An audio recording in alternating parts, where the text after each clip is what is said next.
السلام علیکم ورحمۃ اللہ وبرکاتہ۔ امید کرتا ہوں ناظرین اکرام خیر و عافیت سے ہوں گے۔ آپ کا خیر مقدم ہے ہمارے یوٹیوب چینل عبدالباسط آفیشیل میں۔ آج ہم لے کر آئے ایک ایسی ویڈیو جسے دیکھ کر آپ کو حیرانگی ہوگی، تعجب ہوگا کہ جہاں اس دور میں آنکھوں سے دکھنے والے بچے کو قرآن شریف پڑھانا بہت ہی مشکل کام ہے، ایسے ماحول میں، ایسے دور میں اساتذہ کرام نے نابینا بچے کو، یعنی جن کی آنکھوں میں روشنی نہیں ہے، ان بچوں کو قرآن شریف کی تعلیم دی ہے، اور وہ بھی تجوید کی ادائیگی کے ساتھ۔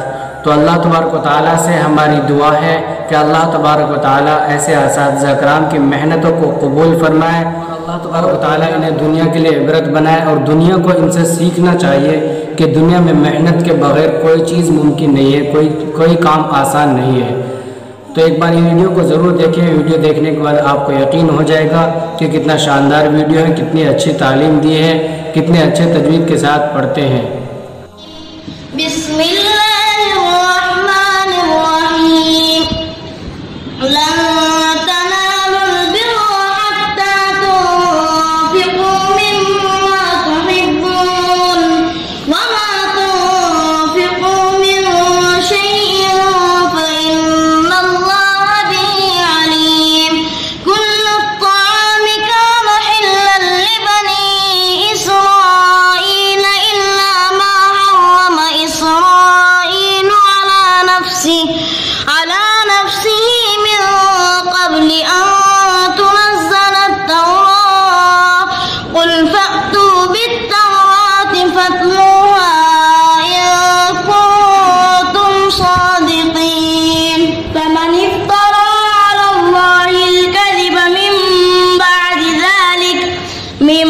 بعد ذلك فأولئك هم الظالمون۔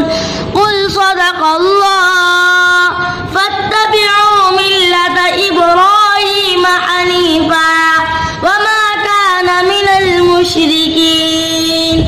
قال الملأ من قوم فرعون إن هذا لساحر عليم يريد أن يخرجكم من أرضكم فماذا تأمرون؟ قالوا أرجه وأخاه وأرسل في المدائن حاشرين يأتوك بكل ساحر عليم۔